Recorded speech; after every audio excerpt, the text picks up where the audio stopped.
ఈ దేశంలో ఉన్నటువంటి బీసీలకు కనీసం ఏముంది తొంగి చూడడానికి కూడా ఓ మంత్రిత్వ శాఖ లేదు, వీళ్ళు చెప్పుకోవడానికి కూడా ఓ మంత్రి కనిపించాడు. ఈ దేశం మా కోసం ఒక మంత్రిని కూడా ఏర్పాటు చేయలేకపోయింది 75 సంవత్సరాలల్లా. ఈ భారత రాజ్యాంగంలో ఉన్నటువంటి ఆర్టికల్ 340 ఆ తర్వాత ఇందులో ఉన్నటువంటి సామ్యవాద సమానత్వం అనేటువంటి పదాలు మమ్మల్ని ముందుకు తీసుకుపోవడానికి పెట్టినట్టుగా ఈ భారత రాజ్యాంగంలో కనిపిస్తాయి.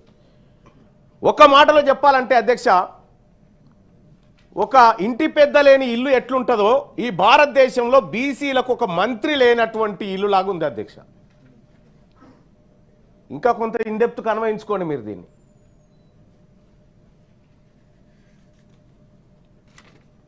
దేశంలో 60% ఉన్న బీసీల వద్ద ఓట్లున్నాయి కాబట్టి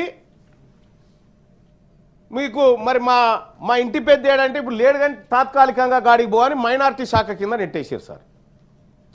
మైనార్టీ శాఖ మంత్రి ఇప్పుడు బీసీ సంక్షేమాన్ని చూస్తాడు. ఈ భారతదేశంలో మెజారిటీ ప్రజలైనటువంటి సంక్షేమాన్ని మైనార్టీ శాఖ మంత్రి